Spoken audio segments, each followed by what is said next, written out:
వందే మాత్రం. నేను మీ journalist Navatha. Welcome to our voice.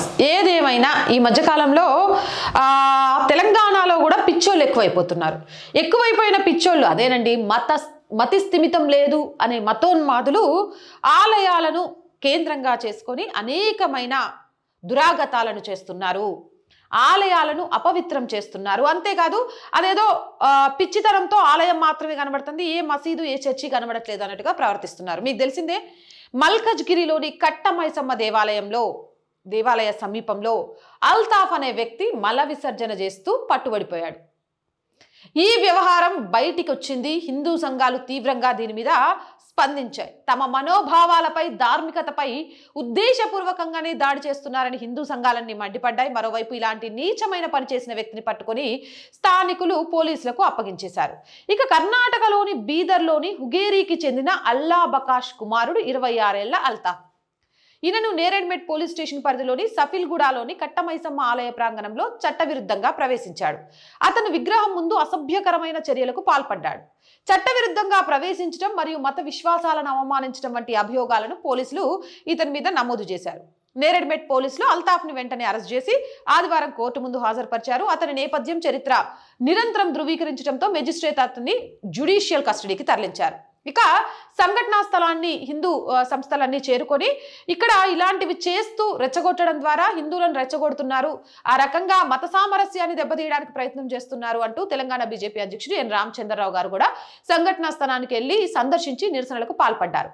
నిరసనకారులు వేగంగా గుమ్మికూడి హిందూ విశ్వాసాలకు అవమానాలు జరుగుతున్నాయని నినాదాలు చేసిండ్రు. ఇదంతా జరిగిందే మీకు తెలిసిందే. ఏడో కర్ణాటక నుంచట మతి స్థిమితం లేదా లేకపోతే ఒళ్ళు బలిసి కొవ్వెక్కి కొట్టుకుంటూ ఆలయంలోకి వచ్చిండో తెలియదు. ఇగో గీడే కర్ణాటకలోని బీదర్లోని హుగేరికి చెందిన అల్లా బకాష్ కుమారుడు 26 ఏళ్ల అల్తాఫ్. 26 ఏళ్ల కొడుకు పిచ్చిలేస్తే పిచ్చాస్పట్లో చేర్చాలి. అమ్మాయ దంగ గణేషి సమాజం మీద వదిలిపడేయకూడదు. ఎందుకంటే ఎండ్ ఆఫ్ ది డే గిదే వస్తుంది కదా, మతి స్థిమితం లేదు అందుకే చేసిండు ఇలాంటి మాటలు చెప్తారు కదా, అందుకే వాళ్ళకి ముందే చెప్తున్నా. ఇక అది కానీ రెండో కవ మతోన్మాదంతో ఒళ్ళు బలిసి కొవ్వెక్కి ఏం చేస్తున్నారో మర్చిపోయి ఇగో గిలాంటి గాడు ఈడు చేసింది చూపిస్తాను నిర్వాకం. ఫస్ట్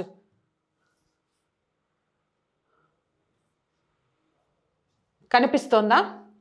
కానీ అసలు ఇక్కడ హిందువులందరినీ సప్పట్లు కొట్టడం కాదు, ఈ ఐక్యత కోసమే ఇంతకాలం ప్రతి ఒక్కరూ అనుకుంది. ఏముంది, ఆలయాల మీద మేము ఇష్టం వచ్చినట్టు చేస్తాం, చేసిన తర్వాత ఎవడైనా క్వశ్చన్ చేస్తే మెంటల్లీ డిజార్డెడ్, పాపం ఆ డిజార్డెడ్తో వచ్చి గీ పిచ్చి పనులు చేసిండని చెప్తాం. గా తర్వాత హిందువులు దాన్ని ఏం పట్టించుకుంటారు, 2-3 రోజులు అయింది, 2-3 రోజులు అయిన తర్వాత ఎక్కడోళ్ళు అక్కడ దీని గురించి మర్చిపోతారు, మేము చేయాలనుకుంది మేము చేస్తాం అని అనుకుంటారు. కానీ ఏమ్రా బలుపెక్కి మీరు ప్రతిసారి పిచ్చోళ్ళం అని చెప్పి హిందూ ఆలయాల మీద పడుతుంటే చూస్తూ ఊరుకుంటామా? ఒళ్ళు చీరుస్తాం అని చీర్చి పోలీసులకు అప్పచెప్పారు. ఈ విషయంలో మాత్రం గీ సంఘటితమే హిందువులలో కావాలి. అమ్మవారి జోలికి వస్తే ఊరుకుంటారా? ఆడిని చూడండి, నాకిచ్చిర్రు నేలని ఏడైతే ఆలయాన్ని అపవిత్రం చేసిండో అక్కడ నాలికతో నాకిచ్చిర్రు, శుభ్రం చేయించిండ్రు. సూపర్ అన్న. నాకైతే చూసినాక ఇంకెవ్వడైనా మెంటల్ అని చెప్పి ఆలయాల వైపు వస్తారా? అసలు తప్పు చేసిండ్రన్న, గాడొక్క చోట వాడితో నాకియడం కాదు, మొత్తం గుడంతా నాకు ఇవ్వాల్సింది. మీరందరూ కూడా వాడు చేసిన పని అక్కడ ఏమంటారు బయట చేసి అదంతా నాకు ఇవ్వాల్సింది. మొత్తం గుళ్ళలో వాష్రూమ్స్ ఉంటాయి కదా పక్కకి, దానంతా నాకు ఇవ్వాల్సింది. అప్పుడు ఇలాంటి వాళ్ళకి ఇంకా బుద్ధి వచ్చేది. దీనికి సంబంధించి భారీ ఎత్తున అక్కడ నిరసనలు తెలియజేసిండ్రు. అంటే ఆలయాలకు సంబంధించి ఈ మధ్యకాలంలో విగ్రహాలను ధ్వంసం చేయడం, లేకపోతే విగ్రహాలను ఎత్తుకెళ్లడం, లేకపోతే ఏదైనా పూజా కార్యక్రమాలు చేస్తుంటే అక్కడికి వచ్చి ఇష్టం వచ్చినట్టుగా వాటి మీద వినాశనాలు చేయడం, దాష్టికాలు చేయడం, నోటికొచ్చిన కారుకూతలు గుయ్యడం, ఇవన్నీ తెలంగాణలో ఈ మధ్యకాలంలో చాలా చాలా చాలా పెరిగిపోయినాయి. ఇది అతిశయోక్తి కాదు. చూసాం కదా, ఒక మసీదులో ఉన్న వాళ్ళు సికింద్రాబాద్ అమ్మవారి గుడి మీద ఏం చేసిండ్రు అనేది. ఆ తర్వాత అక్కడ నుంచి చాలా మంది వేరే స్టేట్ నుంచి వచ్చారని చెప్పి వాళ్ళని తరిమేసిండ్రు. మరి తరిమేసిన తర్వాత అసలు ఆ కేసు ఏమైంది ఏంటి తెలియదు. అంటే వీళ్ళు ఏం ఫీల్ అవుతున్నారంటే హిందువుల మీద ఏదైనా జరిగింది అని అంటే ఆ 4 రోజులు వీళ్ళంతా హడావిడి చేస్తారు, తర్వాత మర్చిపోతారు, దాన్ని ఎవరు పెద్దగా పట్టించుకోరు. కాబట్టి ఒక ఇన్సిడెంట్కి ఇంకో ఇన్సిడెంట్కి మధ్య ఒక 3-4 నెలల గ్యాప్ ఇచ్చి చేసేద్దాం, ఆ 4 రోజుల హడావిడి తప్ప ఏం లేదంటే పళ్ళు రాలగొట్టి నేల నాకించేసిండ్రు. హిందువులతో అమ్మవారితో పెట్టుకుంటే ఆది పరాశక్తి ఒకసారి చూస్తుంది, 2 సార్లు చూస్తుంది. బిడ్డ నేలకేసి తొక్కిందంటే ఏడున్నావు ఏడదేళ్తావు అనేది కూడా తెలియదు. నాటకాలు అయిపోయినాయి ఒక్కొక్కడికి. ఏమనుకుంటారు అసలు, ఏమనుకుంటారు అసలు? కోర్టులో విన్ని ఏమంటారు సబ్మిట్ చేసి జ్యుడిషియల్కి పంపించారు. కానీ నా దృష్టిలో ఇలాంటి వాడిని నడు రోడ్డు మీద ఉరిదీయాలి. అట్లాంటి వాడిని ఒక్కడిని ఉరిదీసి చూడండి అన్న, నిజంగా చెప్తాన్నా. ఇంకొకడు ఒక హిందూ ఆలయం జోలికి ఒక మతి స్థిమితం లేని ముస్లిం రావాలన్నా, ఇక ఎందుకంటే అన్యమతాల మీదకి అలా వచ్చినా కూడా అలానే చేయాలి. కానీ అన్యమతాల మీదకి ఎవరు వెళ్ళట్లేదు కదా, కాబట్టి నేను ఆ మత ప్రాంగణాల గురించి మాట్లాడట్లేదు. ఏ మత ప్రాంగణంలోకైనా ఇంకొక మతం ఓడొచ్చి పిచ్చోడినయ్యి, తెలివి తక్కువ ఉన్నాయి, తెలిసి తెలియక లేకపోతే ఆకలి బాధతో వచ్చి అడ్డమైన పనులు చేసిన అంటే నడి రోడ్డు మీద ఉరదీస్తారు రబ్బాయి తెలంగాణలో అని తెలిస్తే ఇంకొకడు అలాంటి పనులు చేయడానికి సాహసం చెయ్యడు. కానీ బలిసి కొట్టుకుంటూ వీళ్ళని ఏం చేస్తారు, కస్టడీకి తీసుకెళ్తారు, వాళ్ళు జ్యుడిషియల్ ఇస్తారు, ఎంక్వైరీ అంటారు. 3 పూట్ల పందులు మేసినట్టు, పంది మేసినట్టు వేస్తారు. మరి అలాంటి వాడికి భయం ఎందుకు ఉంటుంది? ఉండదు కదా. నేను ఇలానే ఒక దాష్టికానికి భయపడ్డా అల్తాఫ్ లాంటి వ్యక్తి గురించి మాట్లాడుతూ పంది అని మాట్లాడితే ఒకళ్ళు కాల్ చేసిండు నాకు, అమ్మ మీరు ఏమన్నా తిట్టండి కానీ పంది అనకండి, వాడు అల్తాఫ్ అనేది అంటే మా మతానికి సంబంధించినవాడే కాబట్టి అలా అంటే మా మనోభావాలు దెబ్బతింటాయని. అన్న ఈరోజు నేను నిన్ను అడుగుతున్నా, మా ఆలయంలో ఇలాంటి పనులు చేసినప్పుడు నీ మనోభావాలు దెబ్బతినలే? బయటకు వచ్చి మీరెందుకు ధర్నా చేయట్లేదన్నా? అదే మీ మసీదులో జరుగుంటే మా సుడో సెక్యులర్ నాయకులంతా మీ క్యాపులు పెట్టుకొని మీకు మద్దతు తెలిపేటోళ్ళు కదా. మరి ఈరోజు ముస్లిం నాయకులు, క్రైస్తవ నాయకులు, క్రైస్తవ సంఘాలు, ముస్లిం సంఘాలు, లేకపోతే హక్కుల సంఘాలు ఏడ నిద్రపోయినాయి? ఎందుకు బయటకు వచ్చి ఇలాంటి వాళ్ళ ఆగడాలు పెరిగిపోతున్నాయి? దీనికి ఒక ఎంక్వైరీ కమిటీ వేయండి అని ఎందుకు చెప్పట్లేదు? వరుసగా ఎందుకు జరుగుతున్నాయి హిందూ ఆలయాలకు సంబంధించే దాడులను ఎందుకు మాట్లాడట్లేదు?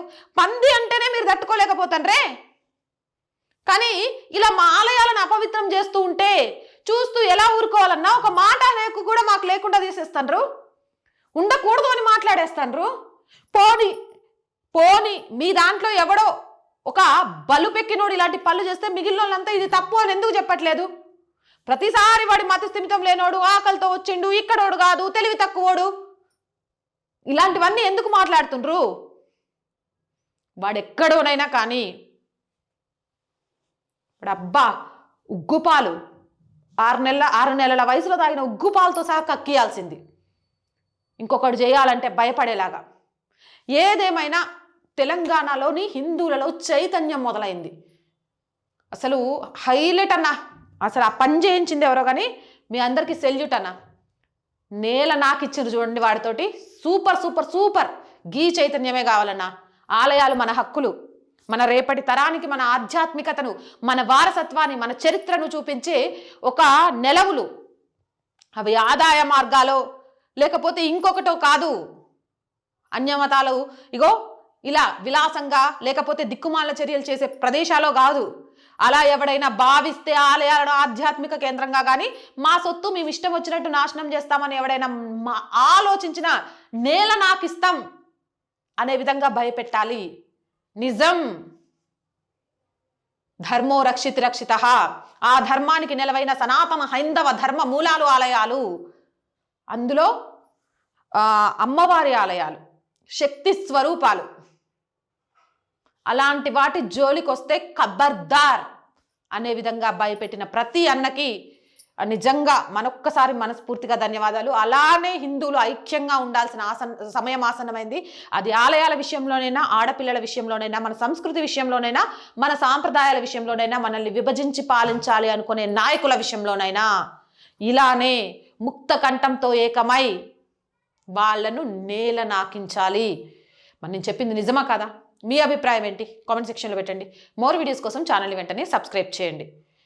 అండ్ వీడియో చూస్తున్న ప్రతి ఒక్కరికి ప్రతిరోజు చెప్పేదండి, ఆర్ వాయిస్ పొలిటికల్ 2 మన channels. So please subscribe our channels. Content బాగుంది అనిపిస్తే లైక్ చేయండి, షేర్ చేయండి. ఆర్థికంగా ఆర్ వాయిస్కి చేతులు అందించండి. మీరు చేసే ప్రతి చిన్న సహాయం కూడా ఆర్ వాయిస్ సస్టైన్ అవ్వడానికి ఎంతగానో ఉపయోగపడుతుంది. సో ప్లీజ్ సపోర్ట్ చేయాలి అనుకునేవారు సబ్స్క్రిప్షన్ పక్కనే జాయిన్ అనే బటన్ ఉంది. 1 to 5 లెవెల్స్ ఉన్నాయి. ఏదో ఒక లెవెల్లో సపోర్ట్ చేయండి. లేదా స్క్రీన్ మీద గూగుల్ పే, ఫోన్పేతో పాటు అకౌంట్ డీటెయిల్స్ ఉన్నాయి. మీకు తోచిన సహాయాన్ని అందించవచ్చు. వ్యాపార ప్రకటనల కోసం 8328 500 576 నెంబర్ని సంప్రదించండి. సంప్రదించండి. జై హింద్, జై భారత్.